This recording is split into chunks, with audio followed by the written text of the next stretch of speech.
നിലമ്പൂരിലേത് കേരളത്തിലെ രാഷ്ട്രീയ യാഥാർത്ഥ്യത്തിന്റെ റിസൾട്ടാണെന്ന് K Sudhakaran M P പറഞ്ഞു.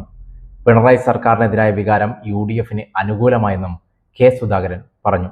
കേരളത്തിലെ രാഷ്ട്രീയ യാഥാർത്ഥ്യത്തിന്റെ റിസൾട്ടാണ് നിലമ്പൂരിലെ UDF വിജയമെന്ന് കോൺഗ്രസ് പ്രവർത്തക സമിതി അംഗം കെ സുധാകരൻ എം പി പറഞ്ഞു. പിണറായി സർക്കാരിനെതിരായ വികാരം UDF-ന് അനുകൂലമായി. ഇനിയൊരു തിരഞ്ഞെടുപ്പിലും LDF-ന് വിജയപ്രതീക്ഷ വേണ്ട. ഈ സർക്കാരിനെ ജനം അത്രയ്ക്ക് വെറുത്തു കഴിഞ്ഞു. UDF-ന്റെ ഐക്യത്തിന്റെയും കഠിനാധ്വാനത്തിന്റെയും വിജയം കൂടിയാണിത്. മുസ്ലിം ലീഗിന്റെ പ്രവർത്തനം അഭിനന്ദനാർഹമാണ്. PV അൻവർ കോൺഗ്രസിലേക്ക് വരണമെന്ന് തന്റെ വ്യക്തിപരമായ അഭിപ്രായമാണ്. ഈ വിഷയത്തിൽ തീരുമാനം എടുക്കേണ്ടത് പാർട്ടിയും മുന്നണിയുമാണ്. അത് ചർച്ച ചെയ്ത് ഉചിതമായ തീരുമാനം എടുക്കുമെന്നാണ് തന്റെ വിശ്വാസമെന്നും കെ സുധാകരൻ പറഞ്ഞു. നിലമ്പൂരിലെ തെരഞ്ഞെടുപ്പ് വിജയത്തെ എങ്ങനെയാണ് നോക്കിക്കാണുന്നത്? തെരഞ്ഞെടുപ്പിൻ്റെ വിജയം കേരളത്തിലെ രാഷ്ട്രീയ യാഥാർത്ഥ്യത്തിൻ്റെ ഒരു റിസൾട്ടാണ്. ഈ സംസ്ഥാനം ഭരിക്കുന്ന സർക്കാരിനെതിരെയുള്ള പൊതുജനത്തിൻ്റെ വികാരപരമായ ചിന്തയിലൂടെ ഉരുത്തിരിഞ്ഞു വന്നതാണ് UDF-ന് അനുകൂലമായ ഈ രാഷ്ട്രീയ സാഹചര്യം. ഞങ്ങൾ ആരംഭത്തിലേ പറഞ്ഞല്ലോ, കേരളത്തിലെ ഇടതുപക്ഷം ഇനി ജയിക്കാൻ സാധ്യതയില്ല. ഒരു തെരഞ്ഞെടുപ്പിലും ജയിക്കാൻ സാധ്യതയില്ല. വരാൻ പോകുന്ന തെരഞ്ഞെടുപ്പിലും അവർക്ക് ജയിക്കാൻ സാധിക്കില്ല എന്ന് പൂർണ്ണമായി രാഷ്ട്രീയം പഠിച്ച് രാഷ്ട്രീയം സ്റ്റഡി ചെയ്ത് ഞങ്ങൾ പറയുകയാണ്, വെറുതെ പറയുന്നതല്ല. അതുകൊണ്ട് തന്നെ ഈ വിജയം ഞങ്ങൾ പ്രതീക്ഷിച്ചതാണ്. പിന്നെ നമ്മളെ മുന്നണിക്കകത്തുള്ള ഐക്യം, എല്ലാ നേതാക്കന്മാരും ഒത്തൊരുമിച്ച് കൂട്ടായി പ്രവർത്തിച്ച് രാവുപകൽ അധ്വാനിച്ച് കഷ്ടപ്പെട്ട് എല്ലാ ജനങ്ങളെയും വോട്ടർമാരെയും നേരിൽ കണ്ട് ജനങ്ങളുടെ മുമ്പിൽ ഈ രാഷ്ട്രീയം, കേരളത്തിൻ്റെ രാഷ്ട്രീയം പറഞ്ഞ് ബോധ്യപ്പെടുത്തി കുടുംബസംഘം എത്രയാണ് നടത്തിയത്. കേരളത്തിൽ നടത്തിയ ഒരു രാഷ്ട്രീയ ചരിത്രത്തിൽ ഒരുപക്ഷെ ഇവിടെ നടന്നിരിക്കുന്ന കുടുംബസംഗമം ഒരു റെക്കോർഡാണ്.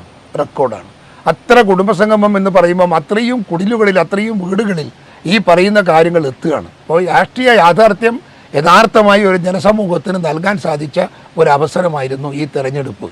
ഞങ്ങളുടെ ഘടകകക്ഷികളിൽ എല്ലാ ഘടകകക്ഷികളും മുസ്ലിം ലീഗല്ലോ വീണ് മരിച്ച് സ്വന്തം സ്ഥാനാർത്ഥിക്ക് പോലും ഇതുപോലെ പ്രവർത്തിച്ചു കാണില്ല.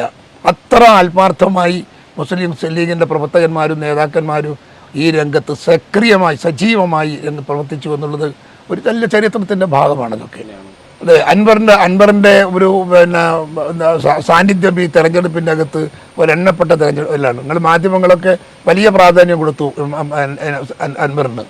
എന്തുകൊണ്ടെന്ന് ചോദിച്ചാൽ അൻവർ ഒരു നയപരമായ ഒരു രാഷ്ട്രീയ സമീപനം സ്വീകരിച്ച് വന്നയാളെ പുറത്ത് CPM-ൽ നിന്ന് വിട്ട് അദ്ദേഹം കോൺഗ്രസിലേക്ക് വരണമെന്നായിരുന്നു ഞാൻ അന്നേ ആഗ്രഹിച്ചതും ഞാനന്ന് സംസാരിച്ചതും. വരാമെന്ന് അദ്ദേഹം ഏറ്റതുമാണ്. അത് പിന്നെ മറ്റ് സാങ്കേതികമായ ചില പ്രശ്നങ്ങളുടെ പേരിൽ അത് ചുഴഞ്ഞുപോയി, നഷ്ടപ്പെട്ടു പോയി. അദ്ദേഹം കോൺഗ്രസിലേക്ക് വരാൻ അദ്ദേഹം തയ്യാറുണ്ട് എങ്കിൽ പാർട്ടിയോട് ആവശ്യപ്പെട്ടാൽ അത് പാർട്ടി ചിന്തിക്കും, എല്ലാ നേതാക്കന്മാരും ചർച്ച ചെയ്ത് അത് ഉചിതമായ തീരുമാനമെടുക്കും. ഒരിക്കലും അൻവറെ പോലെ ഒരു രാഷ്ട്രീയക്കാരൻ വേണ്ട എന്ന് കോൺഗ്രസിനെ പോലെ ഒരു പാർട്ടി പറയില്ല. ജനപിന്തുണയുള്ള നേതാവാണ്, കഴിവുള്ള നേതാവാണ്, വളരെ സക്രിയമായ നേതാവാണ്. അദ്ദേഹത്തെ ഏത് രാഷ്ട്രീയ പാർട്ടിയും സ്വീകരിക്കും. ഞങ്ങൾക്ക് അതിനകത്ത് തർക്കങ്ങളൊന്നും ഉണ്ടാകാൻ സാധ്യതയില്ല. ഇത് ഞാനല്ല പറയേണ്ടത്, പറയാനുള്ള ഉത്തരവാദിത്വം പാർട്ടിയുടെ കമ്മിറ്റിയുണ്ട്. കമ്മിറ്റി തീരുമാനമെടുക്കും. ആ തീരുമാനം വരെ കാത്തിരിക്കാം.